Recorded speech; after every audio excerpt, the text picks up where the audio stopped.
Livre de la Genèse. Le chapitre 44. Joseph donna cet ordre à l'intendant de sa maison: « Remplis de vivres les sacs de ces gens autant qu'ils en pourront porter, et mets l'argent de chacun à l'entrée de son sac. Tu mettras aussi ma coupe, la coupe d'argent, à l'entrée du sac du plus jeune, avec l'argent de son blé. » L'intendant fit ce que Joseph lui avait ordonné. Le matin, dès qu'il fit jour, on renvoya ces gens avec leur âne. Ils étaient sortis de la ville et ils n'en étaient guère éloignés lorsque Joseph dit à son intendant: « Lève-toi, poursuis ces gens, et quand tu les auras atteints, tu leur diras: Pourquoi avez-vous rendu le mal pour le bien? N'avez-vous pas la coupe dans laquelle boit mon Seigneur et dont il se sert pour deviner? Vous avez mal fait d'agir ainsi. » L'intendant les atteignit et leur dit ces mêmes paroles.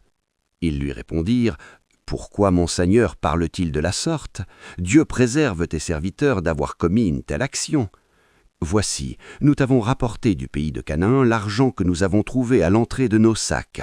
Comment aurions-nous dérobé de l'argent ou de l'or dans la maison de ton Seigneur? Que celui de tes serviteurs sur qui se trouvera la coupe meure, et que nous soyons nous-mêmes esclaves de mon Seigneur. » Il dit: « Qu'il en soit donc selon vos paroles. Celui sur qui se trouvera la coupe sera mon esclave, et vous, vous serez innocents. » Aussitôt, chacun descendit son sac à terre, et chacun ouvrit son sac. L'intendant les fouilla, commençant par le plus âgé et finissant par le plus jeune, et la coupe fut trouvée dans le sac de Benjamin.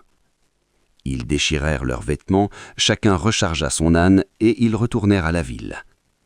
Juda et ses frères arrivèrent à la maison de Joseph, où il était encore, et ils se prosternèrent en terre devant lui.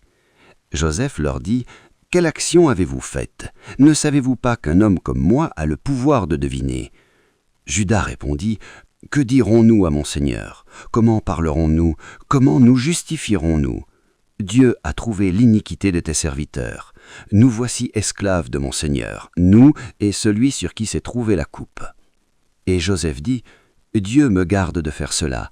L'homme sur qui la coupe a été trouvée sera mon esclave, mais vous, remontez en paix vers votre père. » Alors Juda s'approcha de Joseph et dit: « De grâce, mon Seigneur, que ton serviteur puisse faire entendre une parole à mon Seigneur, et que sa colère ne s'enflamme point contre ton serviteur, car tu es comme Pharaon. » Mon Seigneur a interrogé ses serviteurs en disant: « Avez-vous un père ou un frère? » Nous avons répondu: « Nous avons un vieux père et un jeune frère enfant de sa vieillesse. Cet enfant avait un frère qui est mort et qui était de la même mère. Il reste seul et son père l'aime.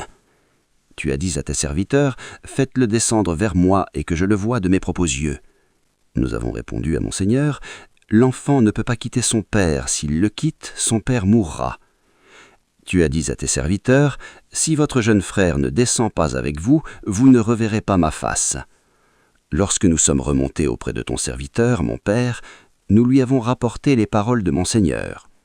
Notre père a dit: « Retournez, achetez-nous un peu de vivres. » Nous avons répondu: « Nous ne pouvons pas descendre, mais si notre jeune frère est avec nous, nous descendrons, car nous ne pouvons pas voir la face de cet homme à moins que notre jeune frère ne soit avec nous. Ton serviteur, notre père, nous a dit: « Vous savez que ma femme m'a enfanté 2 fils. L'un étant sorti de chez moi, je pense qu'il a été sans doute déchiré, car je ne l'ai pas revu jusqu'à présent. Si vous me prenez encore celui-ci, et qu'il lui arrive un malheur, vous ferez descendre mes cheveux blancs avec douleur dans le séjour des morts. Maintenant, si je retourne auprès de ton serviteur, mon père, sans avoir avec nous l'enfant à l'âme duquel son âme est attachée, il mourra en voyant que l'enfant n'y est pas, et tes serviteurs feront descendre avec douleur dans le séjour des morts les cheveux blancs de ton serviteur, notre père. Car ton serviteur a répondu pour l'enfant, en disant à mon père: Si je ne le ramène pas auprès de toi, je serai pour toujours coupable envers mon père. Permets donc, que je te prie, à ton serviteur de rester à la place de l'enfant comme esclave de mon Seigneur, et que l'enfant remonte avec ses frères. Comment pourrais-je remonter vers mon père si l'enfant n'est pas avec moi? Ah, que je ne vois point l'affliction de mon père.